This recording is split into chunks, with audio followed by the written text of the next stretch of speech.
The following content is provided under WISA Mechanism Group.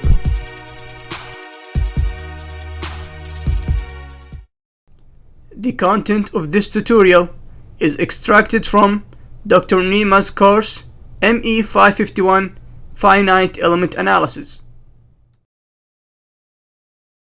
Hi everyone, today we will be doing a problem in a class called Finite Element Analysis, which is one of the most important classes for mechanical engineering students. Today we're going to do a very basic problem in this class. It's a little bit long, but it's very important, and it's one of the most basic problems that you need to do for this class. We have in this problem an axially tapered load in this figure, and we have A over 2, which are the width of this axially tapered load. We also know that there is a load P going downward, and they give us the width to be 0.2, L to be 1 meters, thickness of elasticity to be 2 to the power 9 Pascal, and the load to be 2 to the power 7 newtons. Okay. We also have an equation of AY, A in terms of Y, and we also have an equation for the equivalent.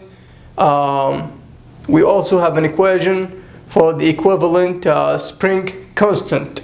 And right now we're going to explain how are we going to graph these. The first thing that we want to do is we want to draw a free body diagram. But in this problem we will have two free body diagrams. And it asks us to find the nodal values UI and to find the strain and the stress as well. In these given values, and when I equal to 1, 2, 3, and 4. So the first thing we are going to do is we're going to draw the free body diagram, the first one.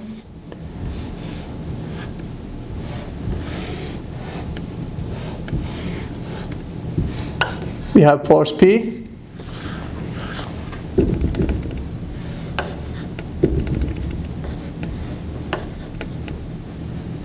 And this our U1, U2, U3, and U4, because we have 4 nodes. 1, 2, 3, 4. 1, 2, 3, 4. And we have here's L1, L2, L3. I'm sorry. Okay. We know this length is 1, this length is 1, and this length is 1 as well. The second free body diagram that we are going to draw is this one. These are the springs, and this is the force P. We also know that there is another force in here which is going to the other direction, and we are going to call it R. So we know that this is K1, K2, K3. Okay? And right now we're going to study this point. We're going to say this point, it has a force going in this direction, which is K1 U2 minus U1. We have here is U1, U2, U3, and U4.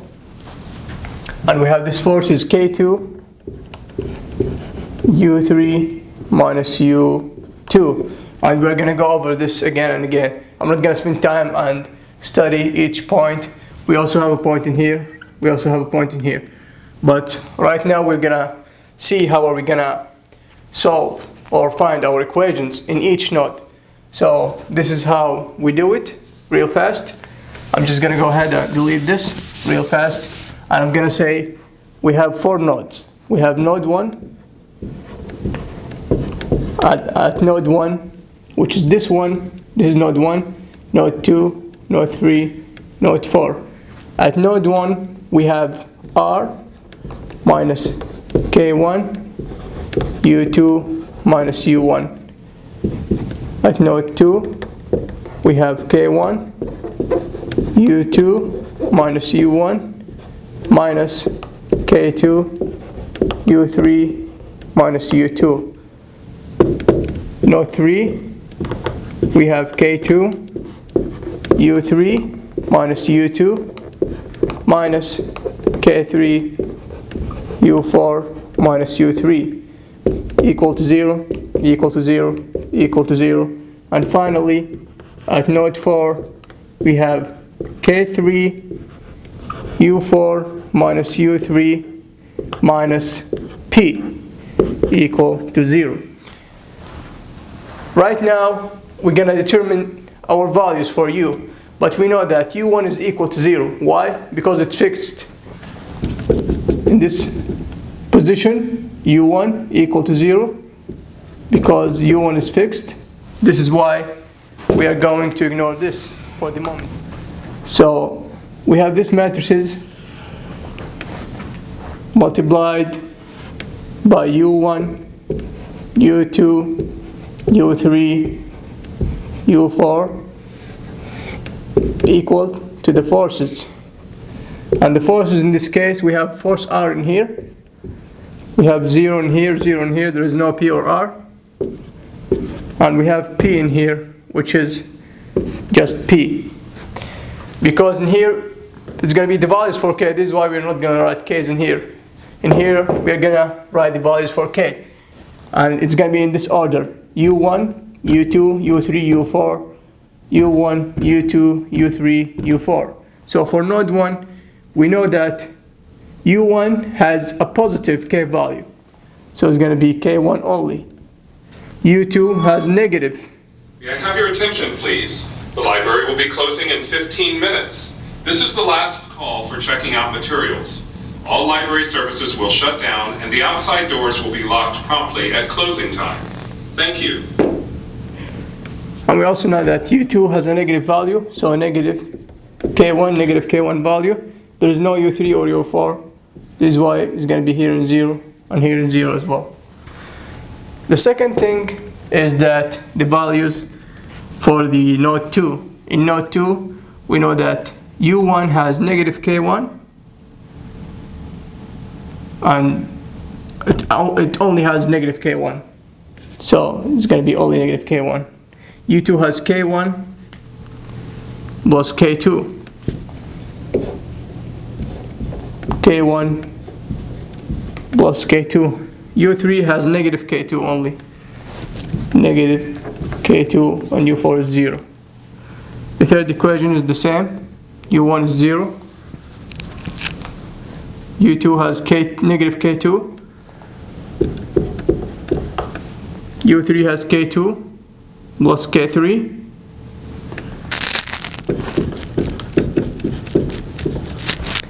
And U4 has negative K3. And for the last node, U1 is 0, U2 is 0, U3 is negative K3, and finally U4 is K3. So we're done with our equations. We don't need our equations right now, so we're going to delete this. And I'm going to take a break from this. I'm going to try to find my values for A, because I need to find the values for K's to solve for these matrices. But I don't have the values for K, so what I'm going to do, I don't have A, so I need to find the values for A. So we're going to solve for A. This small a is given, this is given, this is given.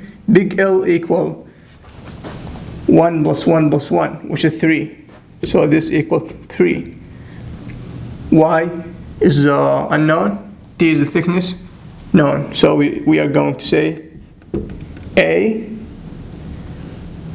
I equal A, which is 0.2, plus A over 2, which is 0.4 minus 0.2. And here is 0.1. Okay, multiplied by 0.2. And we end up with a Y value, which is equal to 0.04 minus 0.4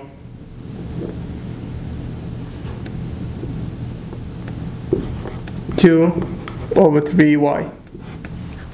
Yes. Right now we are going to complete the problem.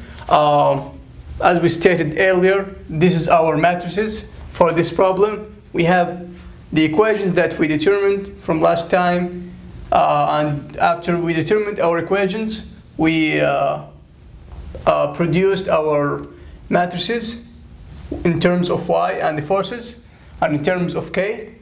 And this is our graph for right this question. We are going to calculate our areas, the cross-sectional area at each node. So at node 1,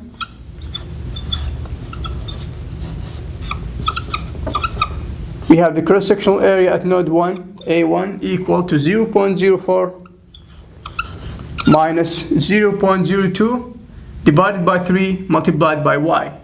At this node, we have y, which is the length L, equal to 0 because it's in here. So y in this case is going to be equal to 0 minus 0, which is equal to 0.04 meters squared. At node 2,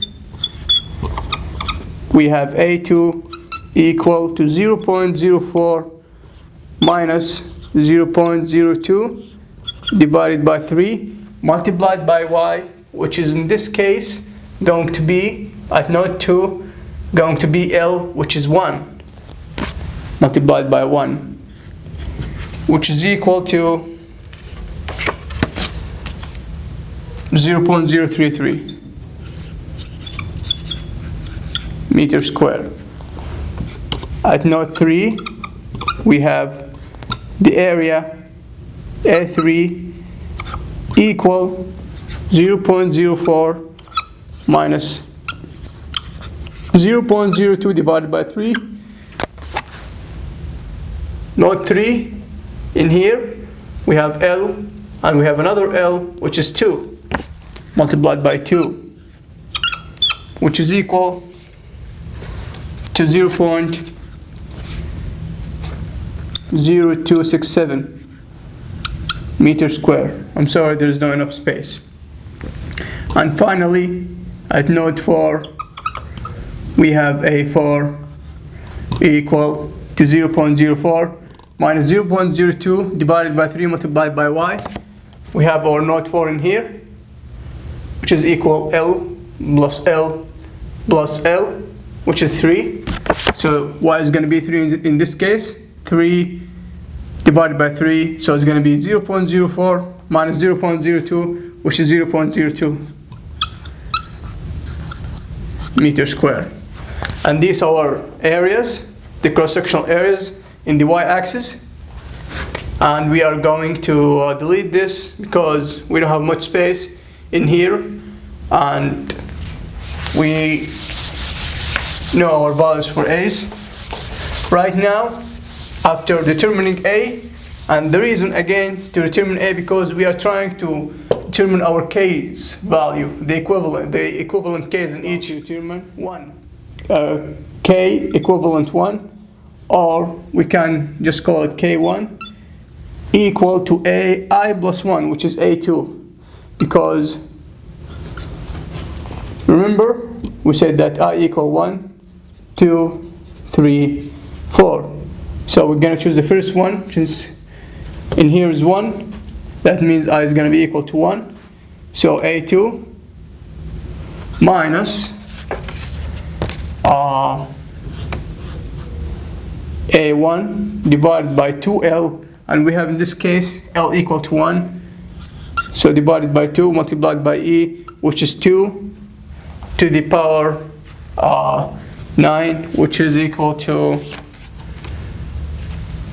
733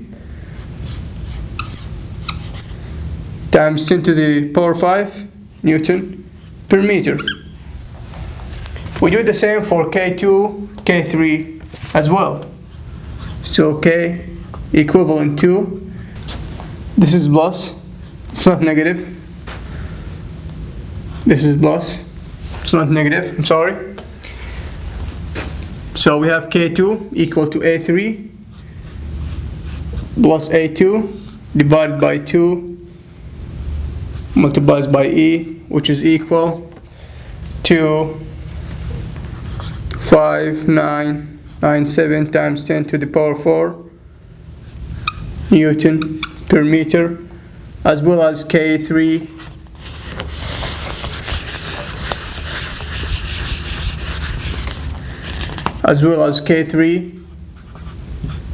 equal to 4667 times 10 to the power 4 Newton per meter. So after determining the K's values, we go ahead and plug this in here, and we know that R equal to -2 to the power 7 Newton, and we know that P equal 2 to the power 10, 2 times 10 to the power 7 newtons. So we know our P values, we know our R values. We need to determine U1, U2, U3, and U4. Okay, right now we are going to solve for U1, U2, U3, and U4. I will show you how to determine the first equation, or the first column with the first row, and the forces as well, how to make your equation, how to determine these functions. But I will not go over each one because there's no time, and I'm just trying but I will not go over each one. So the first one, we say K1 multiplied by U1 plus negative K1 multiplied by U2 plus 0 multiplied by U3, 0 multiplied by U3 plus 0 multiplied by U4 equal to R. That means we know that this is 0, since U1 equal to 0. We know that this is 0, we know that this is 0. That means negative K1 U2 equal to R. R is known, K1 is known, so we can determine our value for U2. And this is how we go over each one. For example, the second one, or I'm sorry, I dropped my microphone. For example, this equation is going to be 0 multiplied by U1 plus 0 multiplied by U2, negative K3 multiplied by U3 plus K3 multiplied by U4 equal to P. Let's go over this. 0 multiplied by U1, negative K2 multiplied by U2, K2 plus K3 in parentheses multiplied by U3, and negative K3 multiplied by U4 equal to 0. Okay, I hope that this was helpful, and we come up with our values for U1 is 0, as we said earlier, because it's fixed. U2 equals 0.273, U3 equal 0.6064, and finally U4 equal 1.035.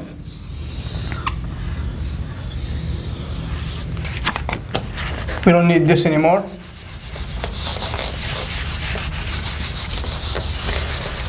So right now, what we are going to do is we are going to find or to solve for the strain and for the stress. So we know that our equation for the strain equal delta L divided by L.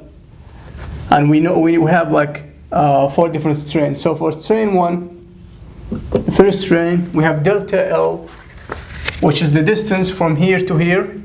Delta L, we consider U as our distance, which is going to be U2 minus U1 divided by L. The distance in here is going to be 1, which is equal to U2 divided by 1, which is equal to 0.273. We have I'm sorry, microphone. We have strain 2, which is equal delta L divided by L as well, which is equal to U3 minus U2 divided by L, which is U3, I'm sorry, it's going to be U3 minus U1, not U3 minus U2. Why? Because we have 4 nodes. Because I equal 1, 2, 3, 4. Because we are using the nodal analysis method. If we are using the average method, then it's going to be U3 minus U2. But in this case, it's going to be U3 minus U1. Okay, from this point to this point. And the distance L is going to be 2 because we have 1, 2. Okay, so it's going to be U3 0.6064 divided by 2, which is equal to the value that we are trying to find.